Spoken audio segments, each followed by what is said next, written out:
The boy who wanted to learn how to shudder.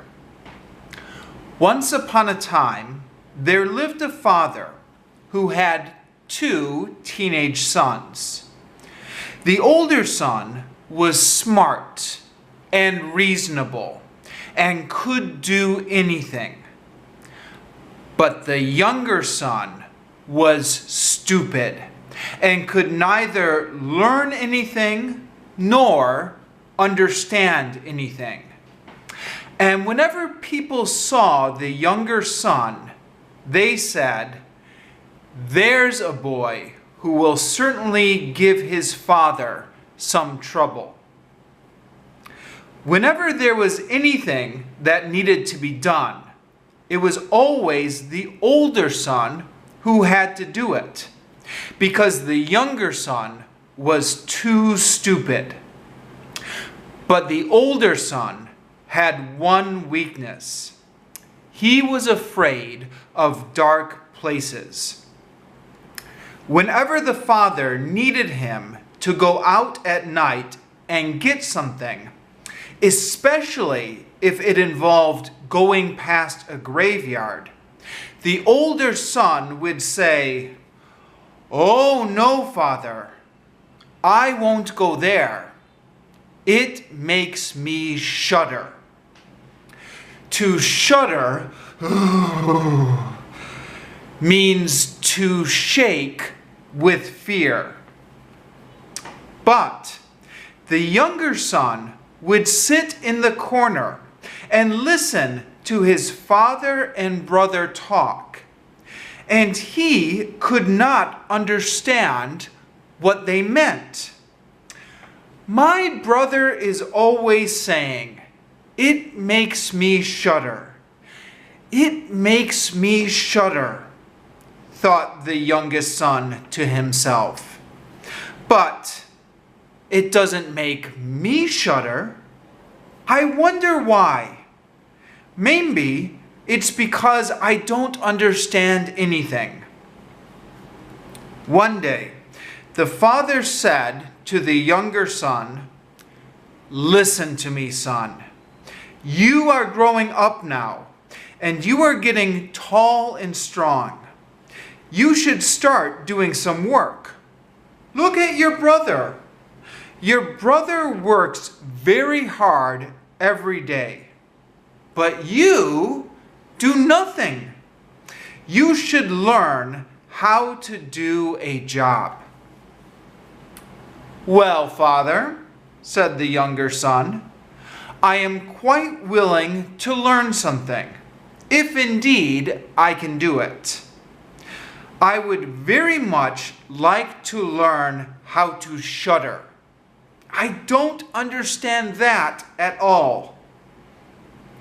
The older brother heard this and smiled to himself. "How stupid my younger brother is," he thought to himself. "He will never be good for anything as long as he lives." The father sighed and answered the younger son, "Someday you will learn how to shudder, but you will never be able to get a job by shuddering. You must learn something useful." Shortly after that, a priest came to the house on a visit.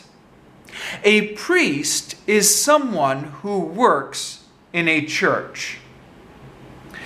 The father complained to the priest for a long time about his youngest son and how the boy knew nothing and could learn nothing. "My son is so stupid," said the father. "Listen to this. I asked him what kind of job he wanted to learn, and he said that he wanted to learn to shudder." "If that's all he wants to learn," said the priest, then he can learn that with me. Send him to me, and I will teach him to shudder."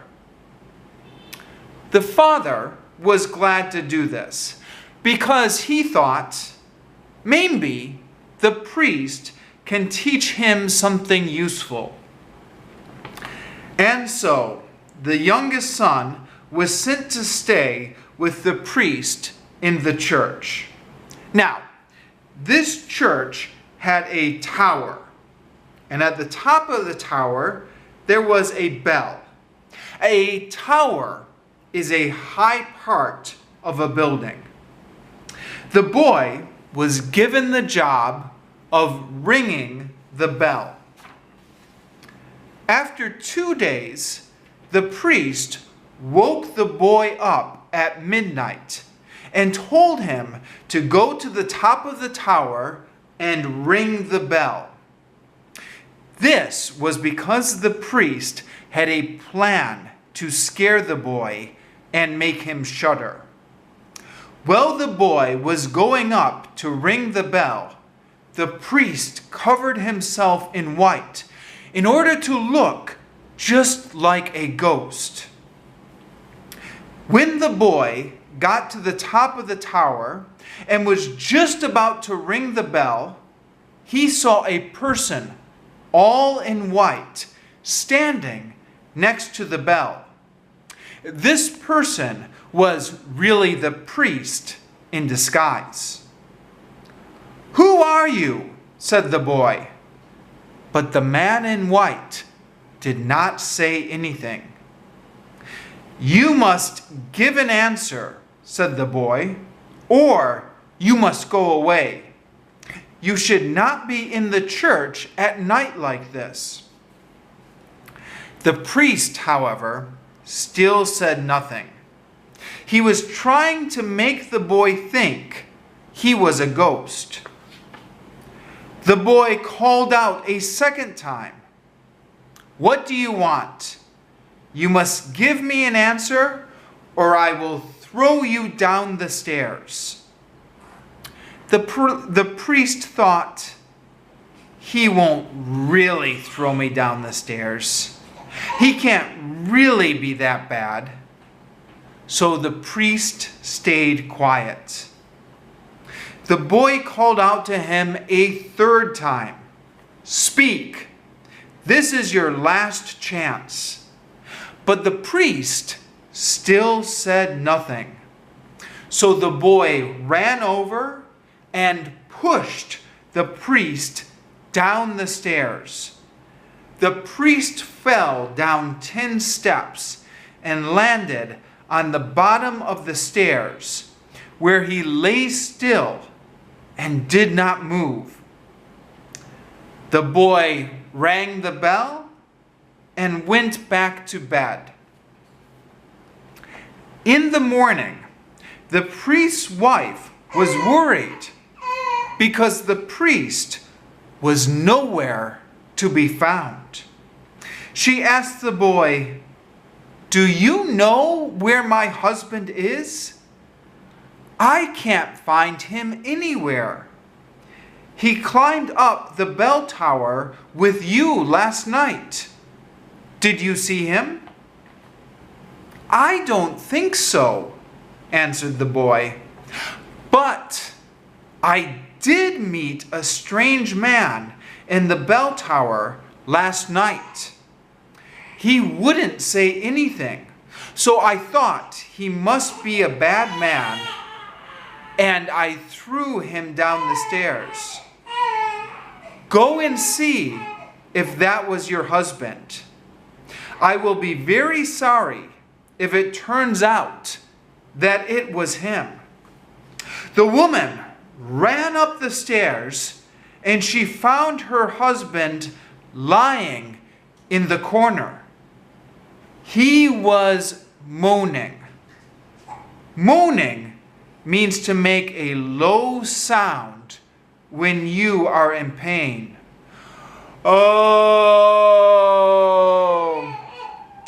And he had broken his leg.